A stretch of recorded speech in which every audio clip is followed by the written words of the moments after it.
రైటిక ఎన్టీఆర్ జిల్లా Tiruvuru MLA Kolikapudi Srinivasarao WhatsApp status మరోసారి కలకలం సృష్టించింది. పేకాట శిబిరాలు కుటీర పరిశ్రమగా మారాయంటూ ఓ వీడియోను వాట్సాప్ స్టేటస్ గా పెట్టారు కొలికపూడి.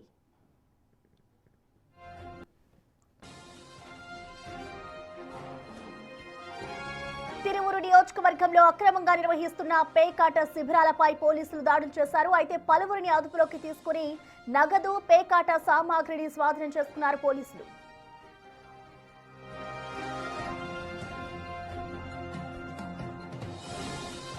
అక్రమ కార్యకలాపాలకు పాల్పడితే కఠిన చర్యలు తప్పవని పోలీసులు హెచ్చరించారు. శాంతి భద్రతలకు భంగం కలిగించే ఎలాంటి అక్రమ కార్యకలాపాలను సహించేదే లేదన్నారు.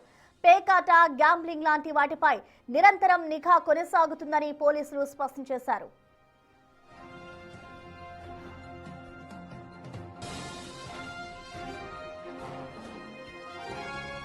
ఈ దాడుల్లో పేకాట ఆడుతున్న కొంతమంది టీడీపీ, వైసీపీ సీనియర్ నాయకులని పోలీసులు అదుపులోకి తీసుకున్నట్లుగా సమాచారం.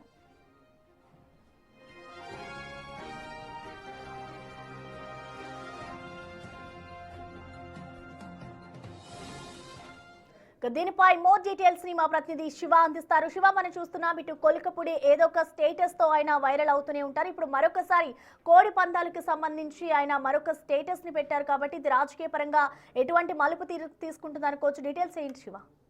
మొత్తమే చూసుకుంటే కొలికపూడి శ్రీనివాస్ వరుస వివాదాలకి వరుసదానికి కేంద్రమైన పరిస్థితి కనిపిస్తా ఉంది. తాజాగా కొలికపూడి శ్రీనివాస్ కు సంబంధించి కూడా ఏదైతే తిరువూరు నియోజకవర్గంలో పేకాట శిబిరాలకి కేంద్రంగా మారిందని చెప్పి కూడా ఆయన స్టేటస్ లో ఒక హాట్ కామెంట్స్ పెట్టిన పరిస్థితి కనిపించింది. ముఖ్యంగా చూసుకుంటే తెలుగుదేశం పార్టీకి సంబంధించి, వైఎస్ఆర్సీపీకి సంబంధించి రాజకీయ పార్టీలకు వేరువేరుగా ఉన్న అంశాలకు సంబంధించి కూడా పూర్తి స్థాయిలో ఏర్పాటు చేసిన పరిస్థితి కనిపిస్తా ఉంది. ఆయన వీడియోలను స్టేటస్ లో పెట్టుకున్నారు. తిరువురులో పేకాట అనేది కుటీర పరిశ్రమగా మారిందని చెప్పి ఆయన దాంట్లో స్టేటస్ పెట్టుకున్నారు. ఎమ్మెల్యే కొలికపూడి శ్రీనివాస్ స్టేటస్ ప్రస్తుతం ఆంధ్రప్రదేశ్ లో హాట్ టాపిక్ గా మారింది. మరొక వైపు సంక్రాంతి నేపథ్యంలో తిరువురు, నందిగామ, జగ్గేపేట అంటే ఎన్టీఆర్ జిల్లాల పరిధిలో పేకాట శిబిరాలు కావచ్చు, కోడి పందాలు కావచ్చు విచ్చలవిడిగా జరుగుతున్న నేపథ్యంలో కొలికపూడి శ్రీనివాస్ పెట్టిన స్టేటస్ హాట్ టాపిక్ గా మారింది. Right, thank you Shiva.